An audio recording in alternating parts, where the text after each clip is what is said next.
¿Qué es el PRI? Es la principal asociación política, junto con el PAN, causante del desastre nacional en que se encuentra inmerso nuestro país, responsables de la debacle nacional que se ha venido agudizando en las últimas décadas. Este partido, en comparsa con algunos medios de comunicación, se ha encargado de borrar de la mente de los mexicanos todos los latrocinios cometidos en nuestra contra, para que de esa manera su historia no aparezca en el recuerdo colectivo, y así continuar en el poder viviendo de los ciudadanos. Cada 6 años apuestan a la desmemoria, consiguiendo que la gente olvide lo perjudicial que han sido sus gobernantes al frente de diversas administraciones que han dirigido.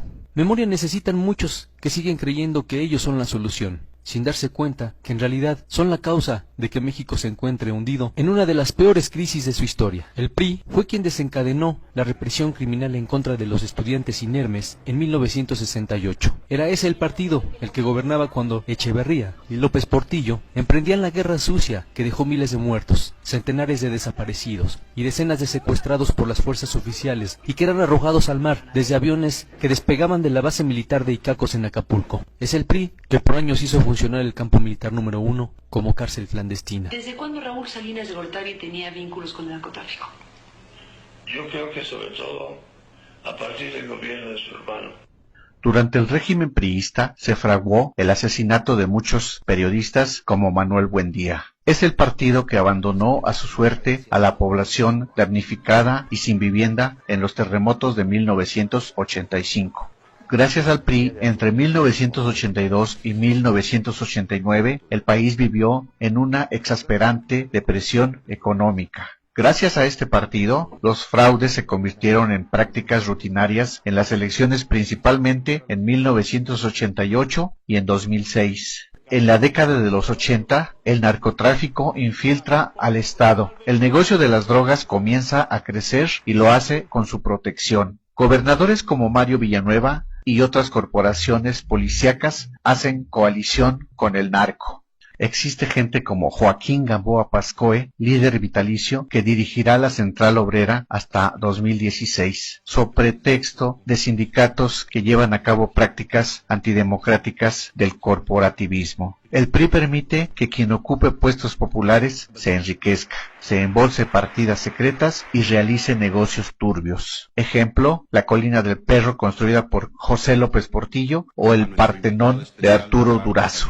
¿Quiénes son esos destacados personajes de ese partido? En sus filas hay gente como Carlos Romero Deschamps y el Baester Gordillo. Gracias a gente como esta, gran parte de la población considera que la corrupción es una conducta aceptable y normal en la función pública.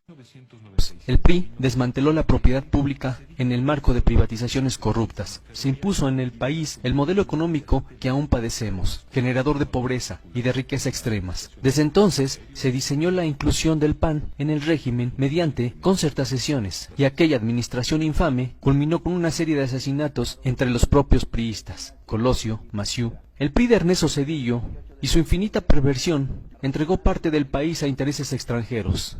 A ese partido se deben las masacres de campesinos, Aguas Blancas, El Bosque, La Libertad, El Charco, Acteal, entre otras. ¿Cuántas monstruosidades sindicales ha cometido gente como Joaquín Hernández Galicia, Carlos Longitud Barrios?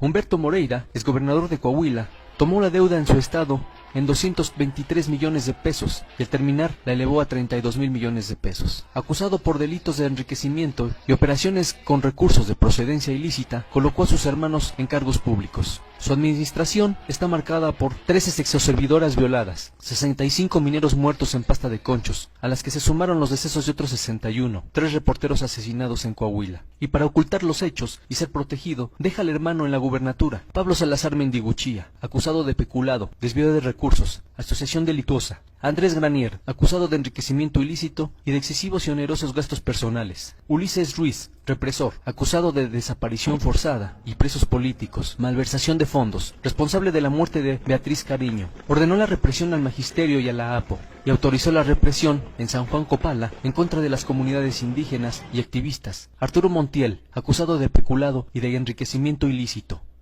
Para los priistas, la impunidad, la corrupción y el nepotismo y la relación con el crimen organizado es parte de la forma de gobernar. Enrique Peña Nieto y su administración, los índices delictivos y la violencia se multiplicaron en forma incontrolada. La entidad se situó como primera en feminicidios, creció el desempleo, se incrementó el número de pobres, se multiplicó la deuda del Estado, destinó miles de millones de pesos de dinero del erario a campañas de su imagen. Arturo Ugalde, presidente de Tlanepantla, se dice que tiene un ingreso escandaloso de 750,000 pesos mensuales. No olvidemos los recientes casos de Tomás Yarrington y su posible relación con la muerte de Torre Cantú. Y aliadas, las policías del PRI y el PAN cobran cuotas al crimen organizado por circular en sus carreteras. El PRI es un sistema en el cual se rola el poder, se protege al sucesor y al predecesor. Al margen de la ley, es un partido que ha causado la muerte de estudiantes, periodistas, opositores y hasta correligionarios. Han desfalcado a la nación con rescates bancarios, entrega de paraestatales, han robado y desviado recursos del país por generaciones, desde Gustavo Díaz Ordaz hasta Peña Nieto. Ellos son quienes han promulgado leyes a modo y se han reciclado en diversos puestos de poder, corrompiendo jueces y efectuando fraudes. Y para disfrazar esta cadena de hechos, se hacen llamar el nuevo PRI. Mario Marín, el gober precioso, involucrado en el caso de Kamel Nasif y su famosa llamada telefónica, hizo mal uso de su poder en contra de la periodista Lidia Cacho por la publicación de un libro. La Suprema Corte de Justicia de la Nación consideró que no hubo violación grave a los derechos individuales de la periodista. Violaba la ley asignando obras directas y sin licitación. Han Ron, acusado de lavado de dinero, vinculado con el asesinato de los periodistas Félix Miranda y Jesús Blancornelas. Posesión de armas de uso exclusivo del ejército, fundó casas de apuestas como el Grupo Caliente, un hipódromo, un galgódromo, hoteles, centros comerciales y una cadena de centros de apuestas con sucursales en 19 estados del país. Eduardo Burs, su empresa Bachoco, tiene una deuda al fisco de casi 2,000 millones de pesos y fue corresponsable junto con el gobierno panista del incendio en la subrogada guardería ABC, donde fallecieron 49 niños. No aceptemos que con una dádiva compren nuestra conciencia. No perdamos la memoria, ya no seamos masoquistas. Olvidar es sinónimo de permitir que nos continúen saqueando. Hoy nos dan un tinaco, un bulto de cemento, un aparato electrodoméstico o dinero en efectivo a cambio del voto. El resto del sexenio nos aumentarán todos los precios y nos continuarán dejando con la quincena limitada. Y lo peor, viviendo en la incertidumbre laboral, con educación en decadencia, con la salud precaria y la inseguridad cotidiana de salir a las calles.